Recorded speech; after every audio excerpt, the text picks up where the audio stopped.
We have a situation where the political party in power actually uses the Department of Justice to go after their political opponents, something that you might expect in Russia or China or Banana Republic. Who would have ever thought that you would see it blatantly manifested in our country? Never let anybody disparage your youth. You think about Jesus. He was only 33 years old when he was crucified. And Alexander Hamilton was making major decisions alongside George Washington at age 19.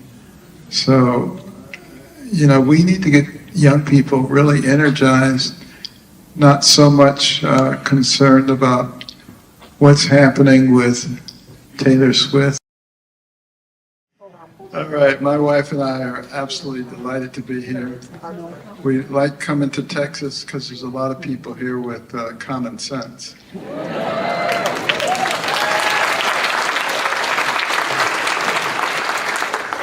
But I want to talk a little bit about what's going on in our nation today and why each person here is part of the solution to that, because we all have a sphere of influence. There's an election coming up in 3 weeks, and people think it's about Democrats and Republicans. But it's not about Democrats and Republicans. It's about people who understand and love the guiding principles that established this country and want a country that is of, by, and for the people, and people who want to fundamentally change this nation to somebody else, and they think that it should be of, for, and by the government. Now, interestingly enough, this has been something that's been raging for a long period of time. There have always been people who disagreed with the way that this country was formed. And they said, you can't have a country that's run on the will of the people. You have to have a monarch. You have to have a ruler. People are incapable of ruling themselves. And they fussed and fought over it. Our founders were very intellectual people. And they studied every governmental system that had ever existed in the history of the world, because they wanted to extract the good things and they wanted to leave the bad things out. They were eclectics. And it was difficult, but they discovered one thing that they didn't know before, and that is that all governments move in the same direction. They grow, they infiltrate, and they dominate. It doesn't matter how they start. They can start with very benign and wonderful intentions, and then they migrate toward domination. They wanted to give us something that would prevent that from happening. And it wasn't easy. And there was a lot of fighting. Everybody had different ideas.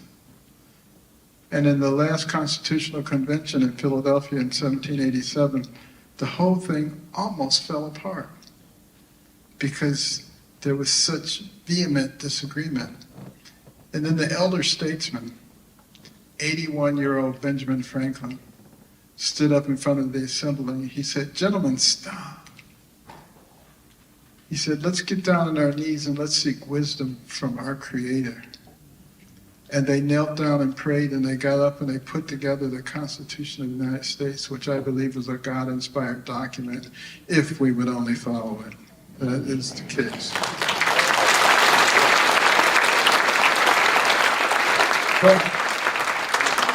But when Franklin was exiting the building after this triumph, he was asked, "Sir, what do we have here? A monarchy or a republic?" And he famously replied, "A republic, if you can keep it. If you can keep it." We've kept it for 248 years. However, we are as close to losing it at this moment than we have ever been. we have a situation where the political party in power actually uses the Department of Justice to go after their political opponents, something that you might expect in Russia or China or Banana Republic. Who would have ever thought that you would see it blatantly manifested in our country? And in recent weeks, you've had a lot of talk about disinformation. And maybe we should be punishing people who disseminate disinformation. That, of course, is laying the groundwork for censorship and domination. And if you look at countries that become Marxist countries and communist countries, it always starts out like that. We just don't want anybody to be offended. But then it migrates and changes, and they say that they're offended if you disagree with them. That becomes a very big problem. It requires a lot of courage to fight that. Now, we can change all that in this country pretty easily, because there are a lot of people who think the right way. And we have a lot of Christians, we have a lot of evangelicals. But in 2020, more than half of them didn't vote. That's millions of people who didn't vote in an election that was determined by thousands. And we have a lot of evangelicals and Christians who say, but both sides are corrupt, which of course is true. And they say, I don't want to be in a position of having to choose between the lesser of two evils, because it means I'll be choosing something that's evil. You've all heard that said. Newsflash. Unless Jesus Christ is on the ballot, you're always choosing between the lesser.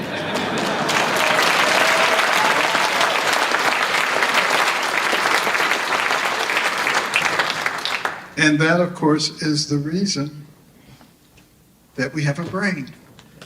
We're made in the image of God, so that we can analyze these things and figure out, is there a system that is best for me, for my children, for my grandchildren, for the people who are coming after me? Or does it not matter? And the fact of the matter is, I think if you do that analysis, you'll see that it matters tremendously. You take something like the Declaration of Independence. What does it say? It says we have certain unalienable rights given to us by our Creator, aka God. Among those being life, liberty, and the pursuit of happiness. Now you can do just a little analysis here, and you say, which side is for life? And which side is for death? You can do another analysis, and you can say, which side is for liberty, for you leading the life that you want to lead? And which side is for mandates? You must do this, and you must do that. Which side is for you spreading your wings and flying as far as you can go based on how hard you work and the talent you have? And which side says you're a victim and somebody else is in charge of what happens to your life? Again, these are not difficult things to figure out. But interestingly enough, there are those who have for a long time been trying to fundamentally change this nation.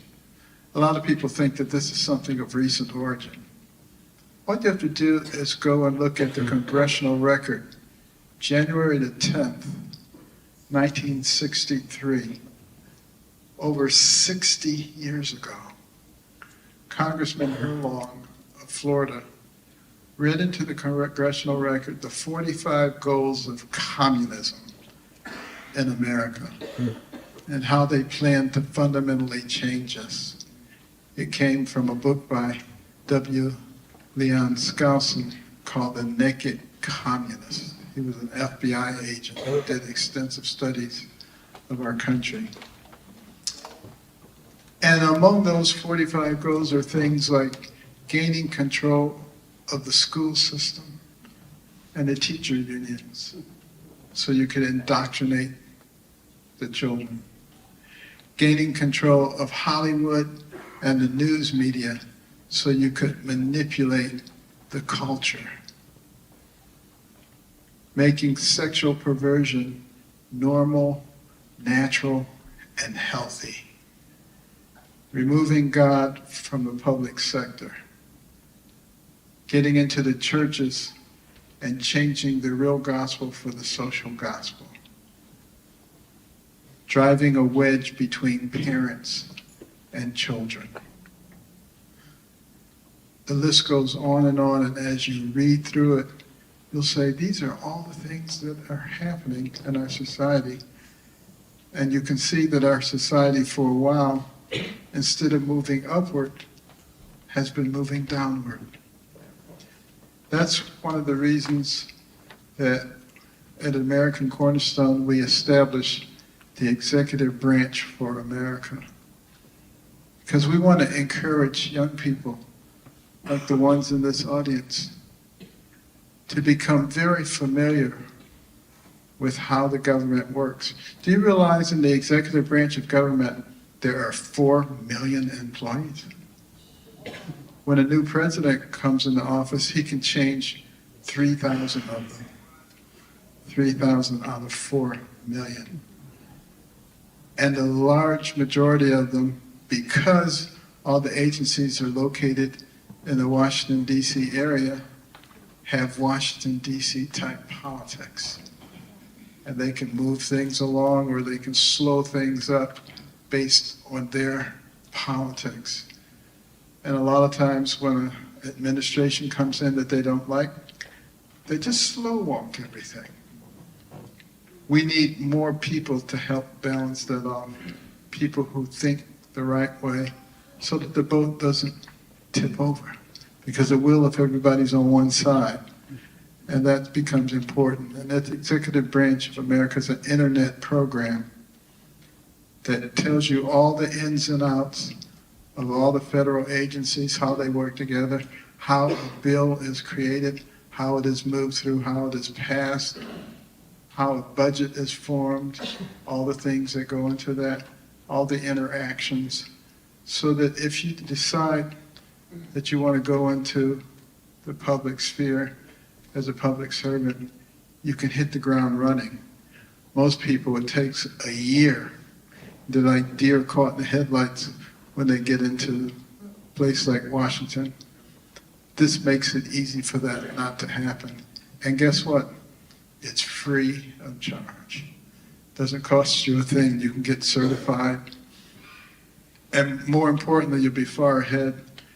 And there are people who've been in all the offices talk to you and tell you what their experiences are. AmericanCornerstone.org will give you access to that. So valuable, so very important. Also, we want people to know that there are forces like globalism and one world government that find the United States is a problem because we stand in the way. Our principles do not allow us into that sphere. So they cannot overcome us militarily. So they try to overcome us from within. How do you do that? Destroy the foundational building blocks of a nation. Our families. Our communities. That's why our faith and our families are under such attack. That is the way to destroy us and to divide us. Have you noticed that wedges are being driven on the basis of age, income, race, gender, political affiliation, religion, you name it, driving wedges, dividing our societies. And the fact of the matter is, you can take the most radical left-wing person and the most radical right-wing person, and they're going to agree on 80% of stuff. But we allow that 20% to be stirred and presented as the most important thing, so that we have people who end up hating each other for no reason. We are friends and neighbors and colleagues. We are not enemies. W-A-N-E. We are not enemies. So important to realize that if we're going to be able to fight that's going on. Also, if there are some journalism majors here, journalism used to be a highly respected profession. And do you know that the press is the only business that is protected by our Constitution?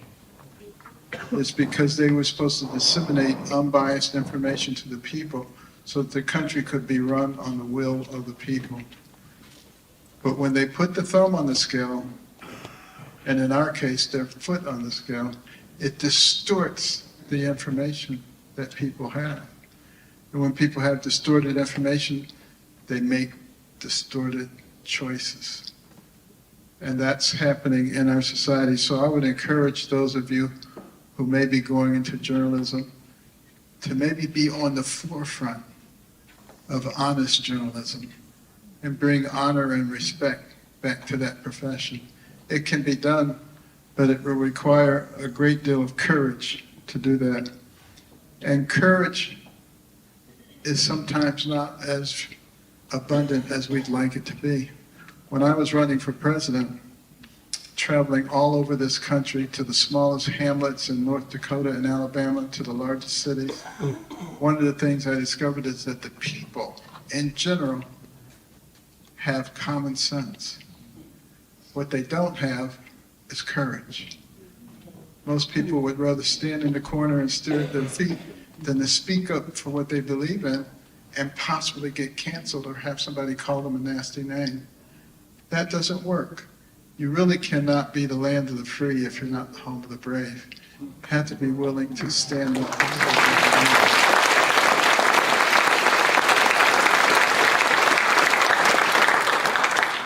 Another thing that happens as a country is in the process of changing is dumbing down of the population. Have you noticed that? Have you seen any of those man on the street interviews? They ask people, simply like, who won the Civil War? France. I mean, they have no idea what the answer is. I mean, it must hurt to be that stupid.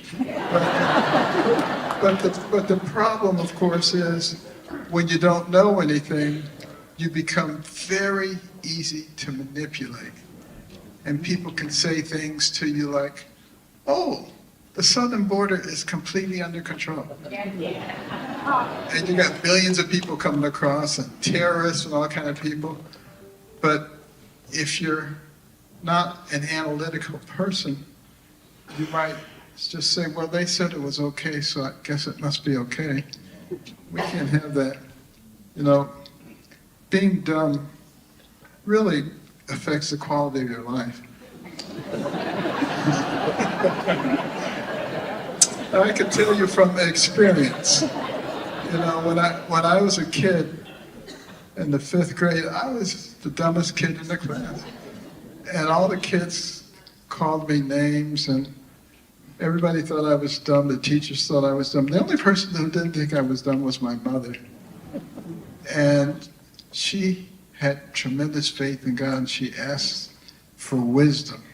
What could she do to get her young sons to understand the importance of education? And God gave her the wisdom.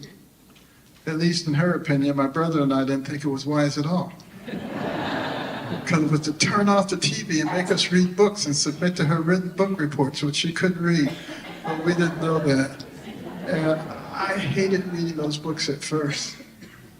But after a while, I actually began to enjoy reading the books as I read about explorers and entrepreneurs and scientists and surgeons. And I began to realize that the person who has the most to do with what happens to you in life is you.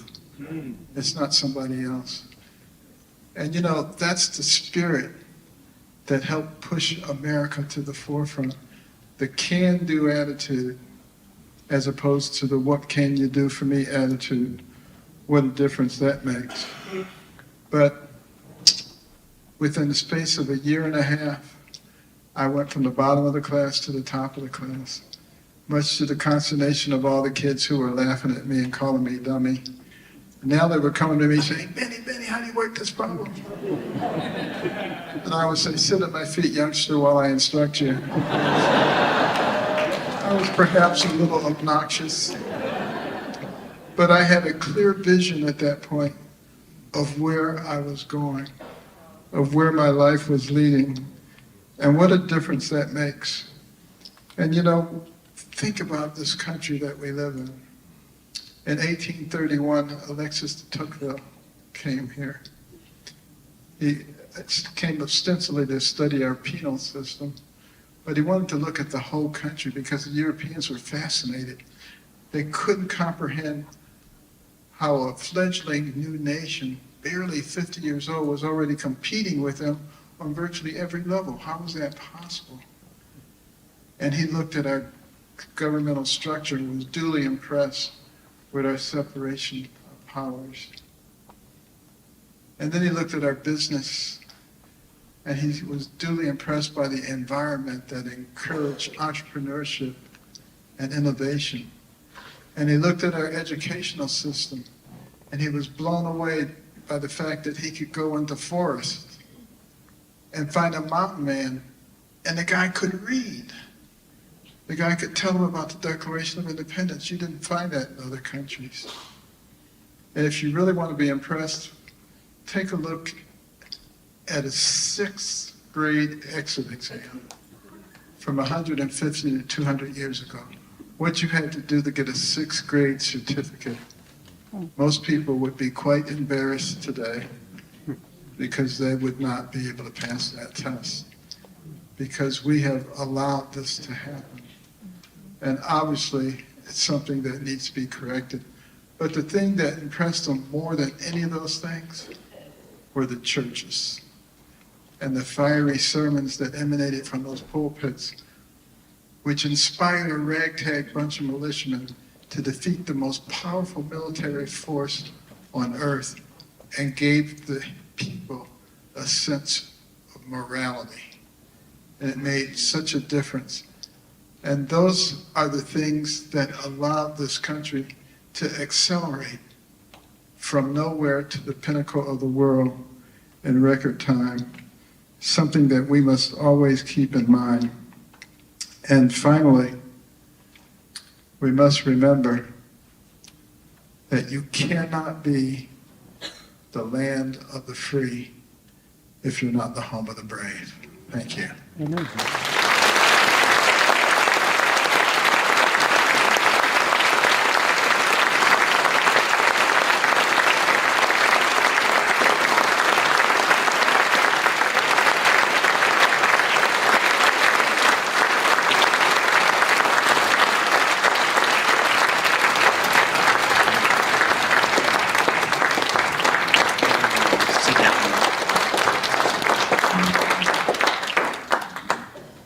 We're going to have a little Q&A here.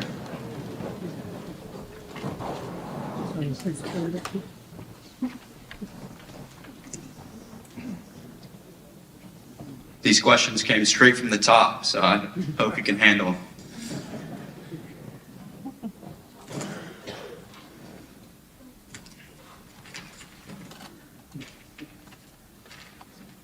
All right, first question.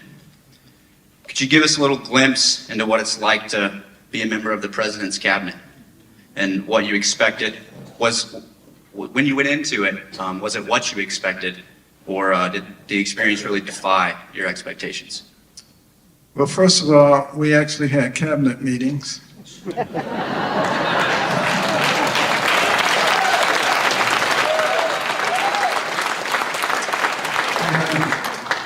No, different cabinet members would present at each cabinet meeting what they were doing.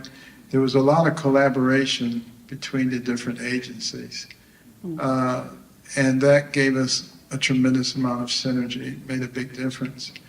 It was particularly easy for me because philosophically, President Trump and I are peas in a pod. We have very different personalities, so. I didn't notice.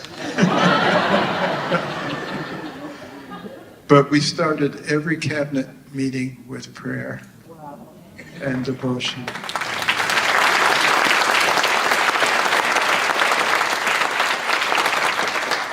And it was something that we all look forward to because we got to learn what everybody else was doing. It makes a huge difference when you have synergy going on. And for things like homelessness, being able to get a lot of the other agencies involved and taking advantage of some of the rules that they had made it much faster for us to get things done. You take, for instance, the FYI program, Foster Youth to Independence. Some students from Ohio came to us, and they were telling us how they had aged out of foster care at age 18. And 20,000 young people age out of foster care each year in this country. A quarter of them end up homeless. A larger number than that end up being trafficked or having horrible situations thrust upon them.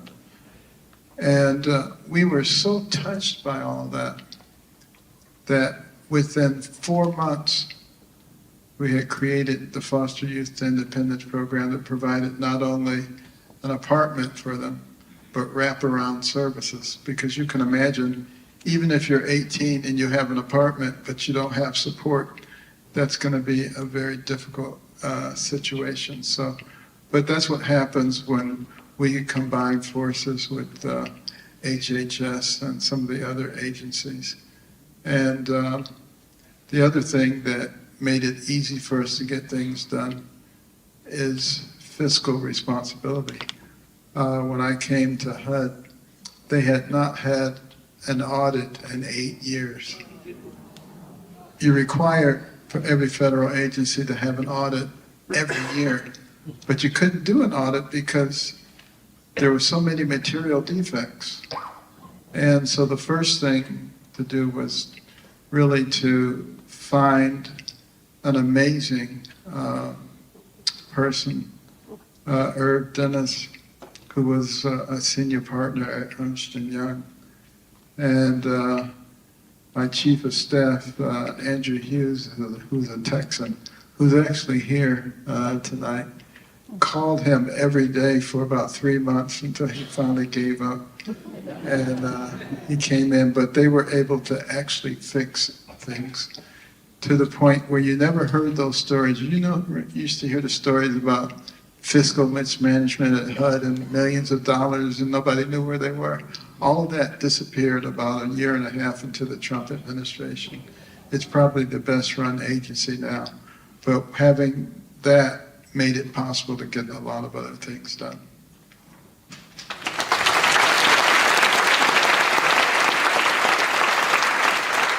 Efficiency comes to mind. Efficiency. So you're here tonight to talk about ACI's executive branch, which you mentioned in your speech, the Executive Branch for America program. Why did your team feel compelled to create this program? Well, we felt compelled to create it because the people who actually do things in Washington are the staff people. You may think it's the senators and the congressmen and the secretaries, but they are largely the face of what's being done. It's the staffers who actually put all this stuff together, do all the analytics, and can either move something forward or slow something down. And I want young people here especially to know that you can play an incredible role in what happens in this country. And there's so many people who say, a pox on all their houses, I don't want anything to do with it, it's all much too corrupt. But if everybody has that opinion, then who's left to run things? The corrupt people, right? So we need to present the other side. And we need to also have people who are not abandoning their faith. We have so many people who are giving up their faith, and because they think that will make them popular or acceptable. That's not true. I remember when I started at HUD, a senior government official came to me and said, "Congratulations, but you're going to have to stop all this God stuff." I told him to go jump in the lake.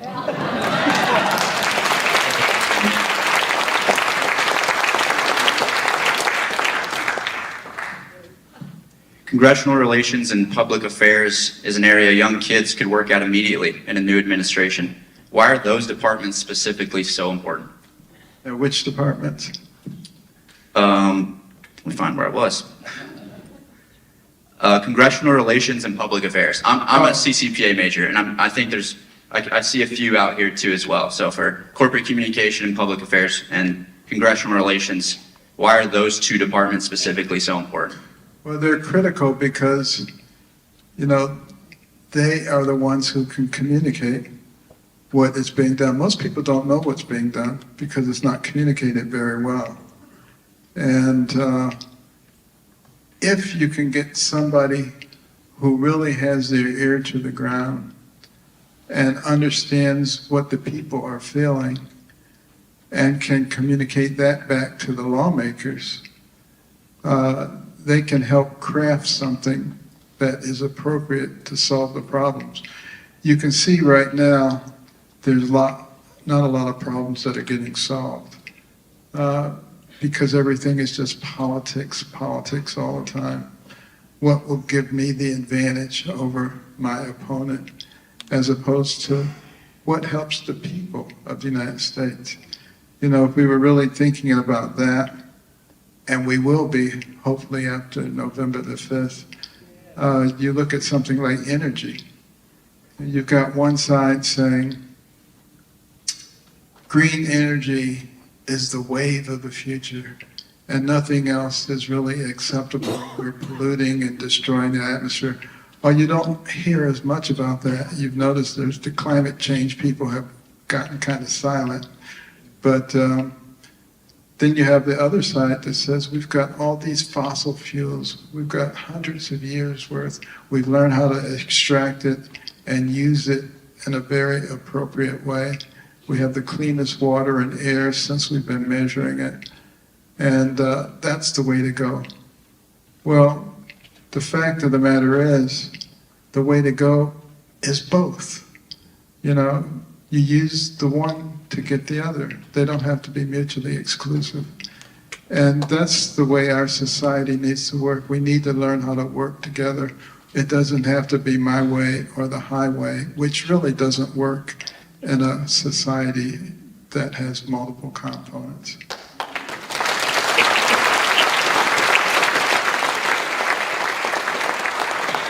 The all or nothing mentality. I actually learned more about that after I got married. Learned how that didn't work. Speaking of marriage, have you noticed that we don't have as many people getting married anymore? A lot of cohabitation, and we're not producing children anymore.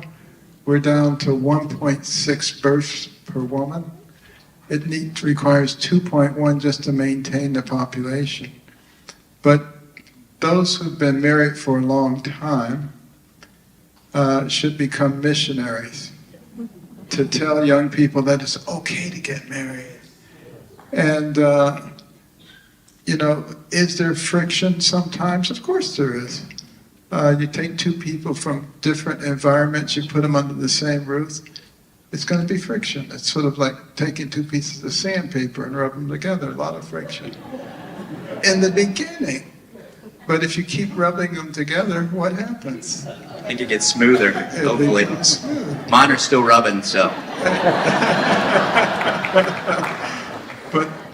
But we need to recognize that God's plan was for marriage with one man and one woman.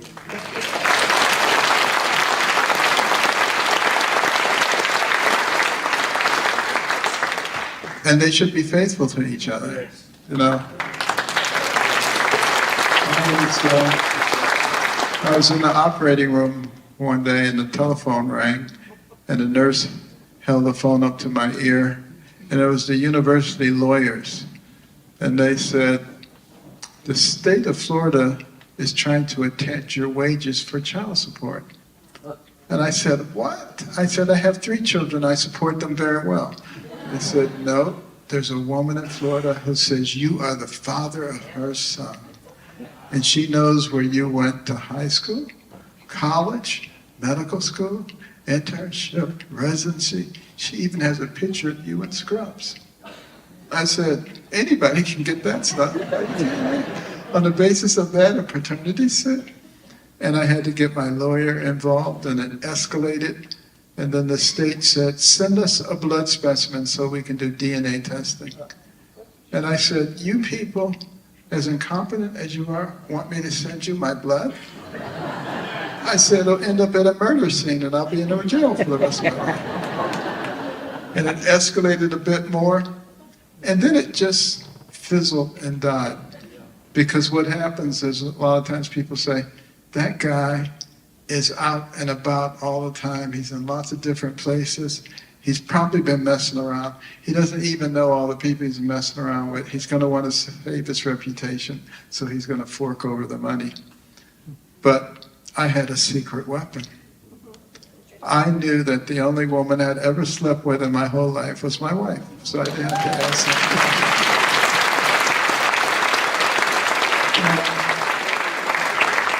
Is it possible that maybe the Lord gave us rules, not because he's tyrannical, but because he wants us to lead a very calm and peaceful and successful life without worrying about somebody tapping you on the shoulder and saying, remember that time you did such and such?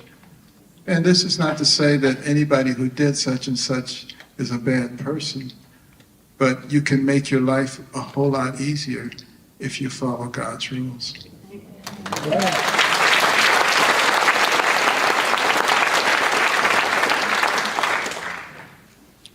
So there's this common misconception about Washington that's full of old, stuffy people that sit around and make laws. I've never been to the Hill personally, but I've had a lot of friends do internships up there. They tell me there's plenty of young people roaming those halls. What role do you think young conservatives can fill in Washington, D.C.? Well, first of all, there's a lot of old people there. I mean, really old people. And they just stay around forever. And it would be nice for them to go away sometimes.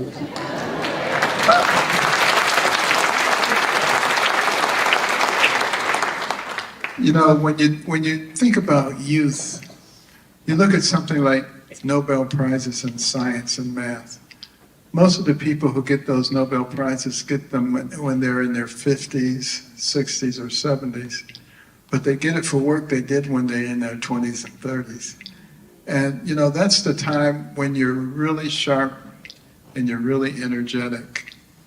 And that's really a tremendous role for those young people. They can help those older, less energetic people and make really tremendous contributions. And that's what I was talking about when I was talking about EBA and the staffers and the young people who actually get the work done. They have a tremendous role to play. And never let anybody disparage your youth. You think about Jesus. He was only 33 years old when he was crucified, and he changed the world. So don't ever let anybody disparage your youth. Amen.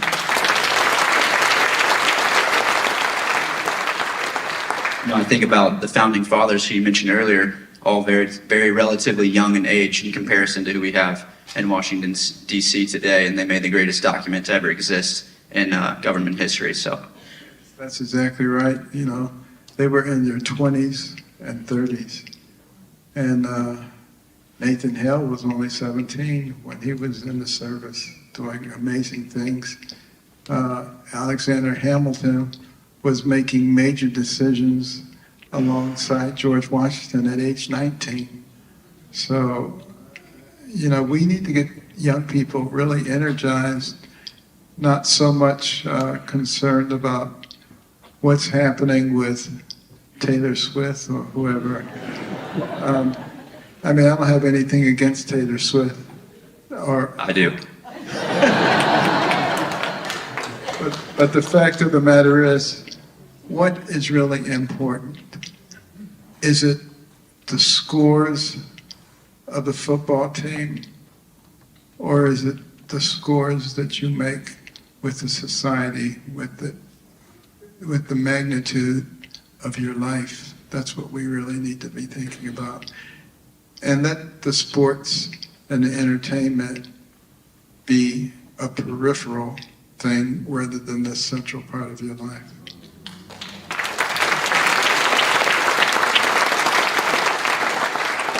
We've got two more here. So there's a lot of civic-minded, motivated, and brilliant young conservative minds in the room tonight. What advice do you have for them in getting involved in America's great experiment? Well, if you don't do it, no one else will. And, get people in your sphere of influence involved. You're told from the time that you're a child, the two things you never talk about, politics and religion. Talk about those things. It's important to talk about them because those are the things that have been important. Those are usually the first two things I talk about, actually. I don't just go against the grain, I guess, but... Well, evil does not flourish in light. It flourishes in darkness, and that's why you have to shine the light on those things. And it will make a huge, huge difference. And also, be bold. Donald Trump, for instance, is a bold person. Now, some people don't like him.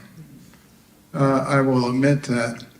And a lot of people say, I love his policies, they're very good, but I can't stand him, and I could never vote for him. Well, I would say, what if you were a patient and you had a fatal disease that could be cured by a very talented surgeon? Would you rather have the surgeon who has poor bedside manner but cures everybody, or the surgeon who has beautiful words and kills everybody?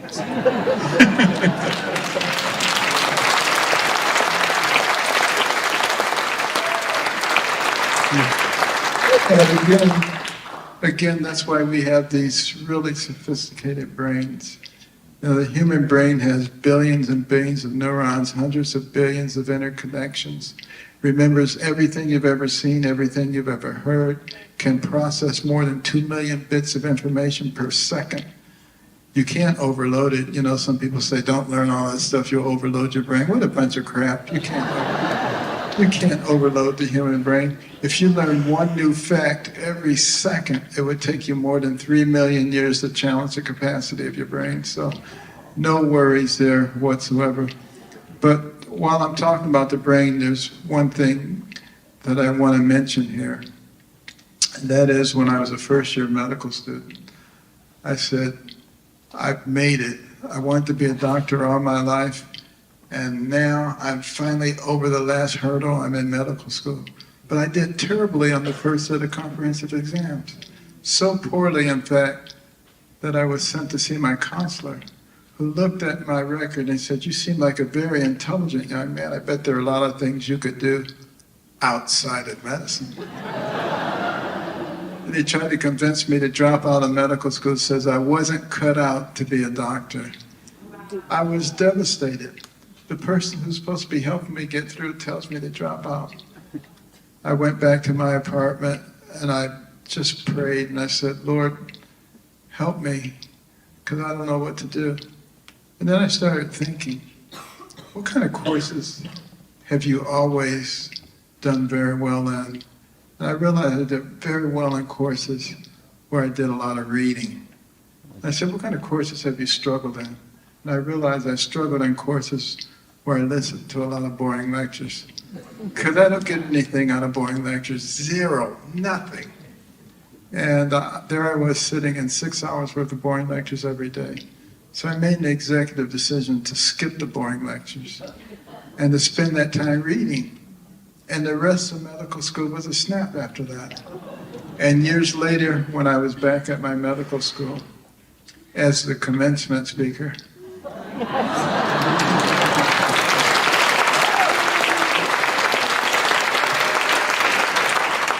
I was looking for that counselor because I was going to tell him he wasn't cut out to be a counselor. But, you know, some people are just negative. They can always find a reason that you can't do something. What if they devoted that energy to figuring out why you can do it? Hey man, I think to answer your question, I'd rather have a surgeon like you, who's beautiful with words and saves everyone. So.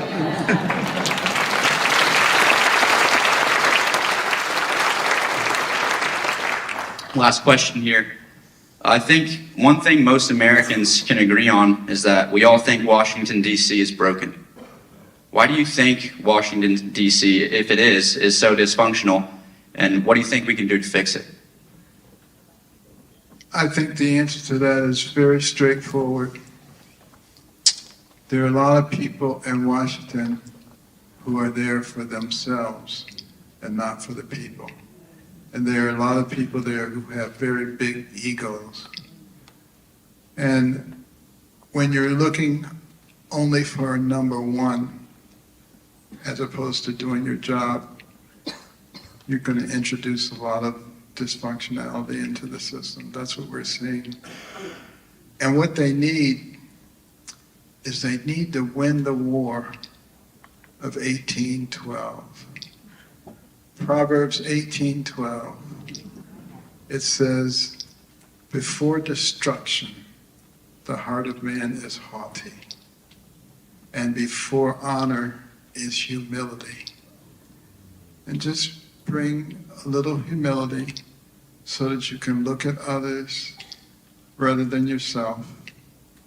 And I think we can bring that dysfunction to an end. And that's why we should pray for our leaders, all of them, on all sides of the aisle, because there is still the potential for this nation to rise and to be like an eagle that leads the way, that's inspiring to the rest of the world, to be the leader of the world, and to help us to return to being one nation under God, indivisible.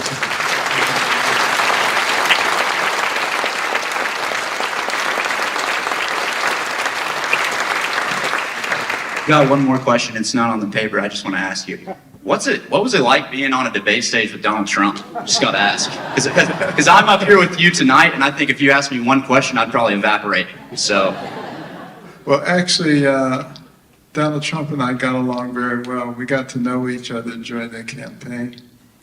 And that's why I dropped out when I did, because I didn't really want to be president, but I ran for president because I was afraid we were going to lose our country.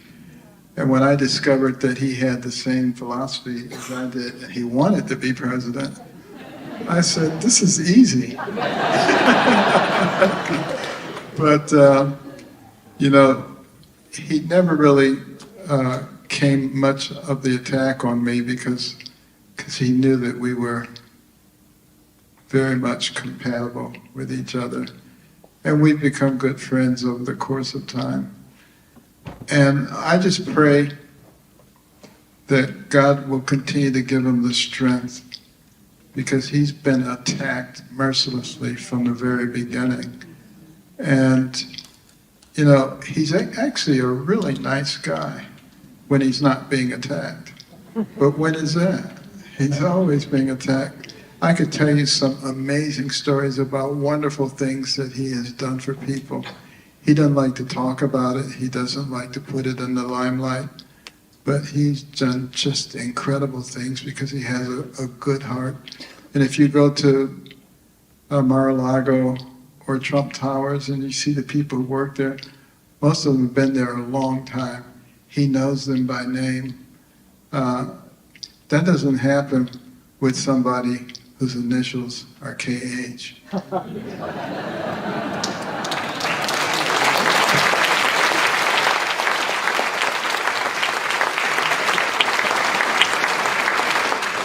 Well, Dr. Carson, I think that's all that we have for you tonight, so we really appreciate you being here, and thank you so much. God bless.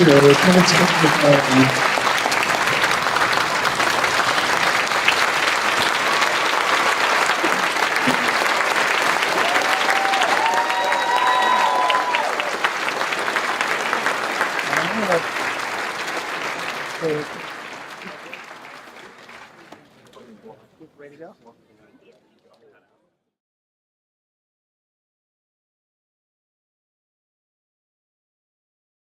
Ever wondered why secret societies are secret?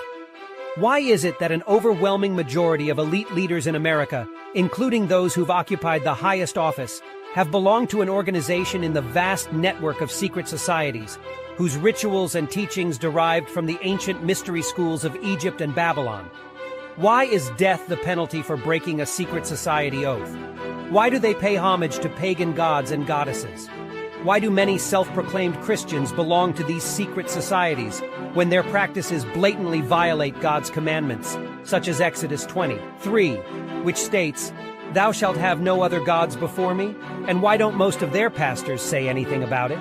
Is there a secret motive behind the positive PR that many of these secret organizations receive for their good deeds, such as feeding programs, scholarships, volunteering, youth mentoring, etc., that even the lower-ranking members of these societies don't know about?